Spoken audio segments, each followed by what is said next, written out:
Welcome to the Deep Dive, your shortcut to being well-informed. Today we're really digging into just one source, but it's a potent one.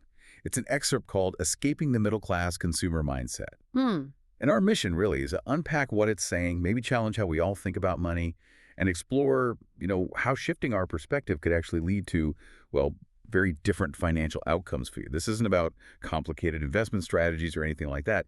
It's more fundamental. It's looking at the bedrock of how we approach finances. So the big question is, how can we consciously, deliberately change our mindset to get, well, better results financially? Okay, let's unpack this. So the source kicks off with a pretty bold claim, doesn't it? It suggests that most of us were raised with a middle-class mentality, and then it says this mentality has two main parts: being raised to be comfortable, comfortable, and also to just get by. Now, those sound, well, pretty reasonable goals, right? Maybe even desirable. Sure, absolutely. Comfort, getting by sounds fine. But the source frames them as real limitations. Yeah, like aiming for comfortable and getting by is like the finish line. As if, okay, once you hit that, you're done. Mission accomplished. Right. But what's the sort of hidden downside there, the potential trap in just aiming for comfort or just getting by? What's fascinating here is how deep this stuff runs. Often we just soak it up, without even noticing.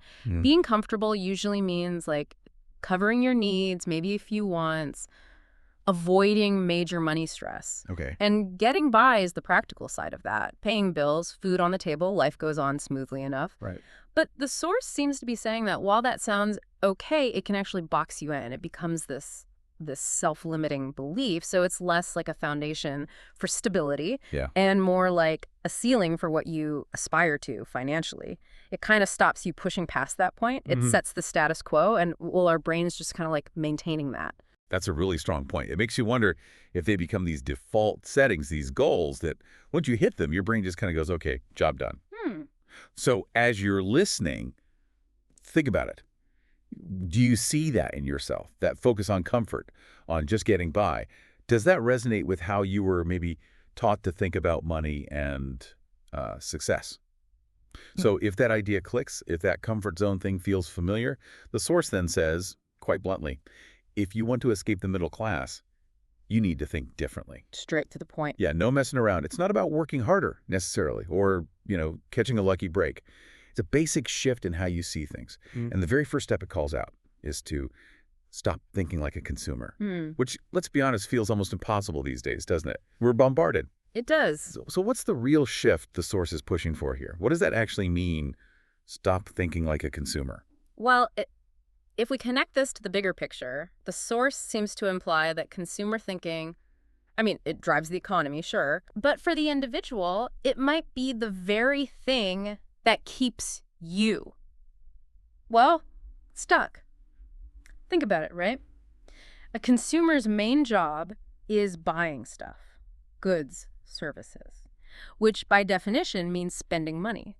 So this constant loop of earning and maybe even spending more than you earn is exactly what that getting by or being comfortable idea can lead to. Creates a kind of treadmill. Exactly, a treadmill. You're always focused on the next buy, the next bill, the next bit of instant gratification. It puts you in a reactive position financially, not proactive, not focused on building something long-term, like real financial freedom. Okay. So the source suggests that breaking free means kind of opting out of that main role, or at least questioning how dominant it is in your financial life. That's a huge reframe, actually. Yeah. It really makes you think. If being a consumer is the trap, how do you get out? And the source doesn't just leave it there, thankfully. It gives us a really clear way to think about it, like a code breaker for the financial world. Here's where it gets really interesting. It introduces this simple acronym, BIC. Yep. And BIC stands for 3 distinct roles in the whole game. 1, businesses. 2, investors. 3, consumers. Okay. Businesses, investors, consumers. Got it. So the source wants us to see these players. Businesses make the stuff, investors fund the businesses, All right. and consumers buy the stuff from them. Pretty straightforward. Seems simple enough. But then it asks this really key question, the central question. When consumers spend, who does that benefit? Okay. Where does the money really end up? Exactly. And the answer, right from the source, is very direct. Well, first, it benefits the business, Makes sense. which then benefits the investors. So it lays out this clear chain of who benefits most. The consumer starts the flow, yeah, but they aren't on the receiving end of the real compounding benefit from that spending. And this dynamic is just crucial. The source basically spells out his conclusion. This is how the rich get richer and bring out of the middle class. Wow. It's showing that the system, well, it's kind of set up to reward the people who create things and the people who fund things. Businesses and investors. Exactly. Not primarily the people buying those things. When you spend as a consumer, you're basically pouring fuel into the engines of those businesses and making their investors wealthier. That's not saying spending is bad, right? The economy needs it. Oh, absolutely not. Consumption is vital. But the insight here is about recognizing your usual role in that cycle. If your main financial identity is consumer, you're always on the side that's putting money in. Rather than the side where it's accumulating. Precisely. So it encourages you, the listener, to think about which role you mostly play. Business, investor, or consumer. And maybe more importantly, which role do you want to play more often in your day-to-day financial life? That's a really profound distinction. And it leads perfectly into the next major contrast the source makes. It draws this really sharp line between two totally different ways of approaching money. It says, most people work to spend their money. Work to spend. While wealthy people work to buy more assets that pay them. That shift in purpose is huge. Work to spend versus work to buy more assets that pay them. The intention behind the work is completely different, isn't it? Totally different. It's not just about how much money comes in. Right. It's about what you do with it. What's the goal of earning it in the first place? So for most people, the paycheck funds the lifestyle, covers the bills, buys the things they want, spending. Standard stuff. But for the wealthy, according to this source, that income is a tool to buy things that then make more money for them. Yeah, it's moving from that linear earn and spend path. Spend it all, yeah. To something more like a compounding strategy, building assets. See the difference. So what does this all mean for us, the listener? What are these assets that pay them exactly? And what's the flip side? What are they being contrasted with? Good question. So when the source mentions assets that pay them, it's talking about things that generate income for you or go up in value over time. They add to your resources instead of draining them. Okay, like what specifically? Well, think about, say, a rental property, bringing in rent each month, or stocks that pay out dividends, or maybe a business you own that turns a profit. Even things like intellectual property that earns royalties. Gotcha. Things that put money in your pocket. Exactly. They work for you. And the source really contrasts this sharply with liabilities. Liabilities are the things that consistently take money out of your pocket. Right. Like a car that's losing value and needs constant repairs, or high-interest credit card debt, or even, those impulse buys that feel good for a minute but give you zero financial return later. Right. So the big shift is away from buying those liabilities and towards intentionally buying assets instead. Precise. That really clarifies the path forward, doesn't it? So, okay, what's the practical, actionable takeaway here?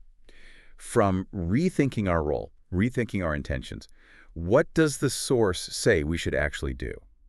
Especially for us, the listener. Well, the source wraps it up pretty neatly. It gives a very clear summary of how to apply this new mindset. It says, instead of spending money on liabilities, put your money into investments that pay you. Direct. Simple. Yeah, it's a direct call to action and kind of distills everything we've talked about into one core strategy.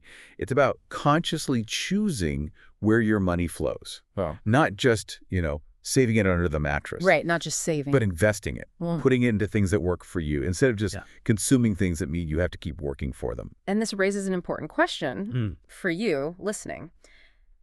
How can you start figuring out what actually pays you? What counts as that kind of investment in your own life? Because the long-term impact of doing this is huge. Yeah. It completely changes the purpose of the money you earn. Instead of your money just being for, buying stuff now, fulfilling immediate needs or wants, it becomes a tool to build future income for later. It shifts you from just getting a paycheck and watching it disappear to actually managing capital, deploying it so it grows more capital. Right. It encourages a much more disciplined approach, doesn't it? Where you look at every spending choice and ask, is this an investment that's going to pay me back somehow? Or is it a liability that's just going to cost me? Yeah. It moves you out of being passive, just letting money flow through you, and into actively building your own financial future. Okay, so let's tie this all together. This whole deep dive has really been about getting to grips with what the source calls the middle-class consumer mindset. Yeah. That tendency we might have maybe learned to just aim for comfort, just aim to get by, often driven by this constant cycle of consuming things. And the really powerful insight is recognizing the need for a deliberate shift, moving away from mainly being a consumer who, as the source points out, mostly benefits businesses and investors, and towards become someone who actively looks to acquire assets that generate income, things that truly pay you back. Yeah, it's such a fundamental perspective change on money and spending, isn't it? The source is basically showing us, look, it's not just about how much you earn, that's part of it, sure, but it's maybe more about how you think about the money you have and what you do with it. How you deploy it. Exactly. By stepping back from that default consumer role and consciously trying to step into the role of, say, a business owner or an investor, even in small ways, you start to get on the wealth building side of the equation, not just the wealth contributing side. It's a really powerful way to reframe your personal finances. It pushes you towards being more intentional, more strategic with every single dollar you handle. Absolutely. And maybe a final thought for you to take away and mull over. As you go about your week, just think about this. How might thinking more like a business or an investor actually change your everyday choices? Even the small ones, Yeah. Could that shift help push you beyond just getting by and towards actually truly building wealth over time?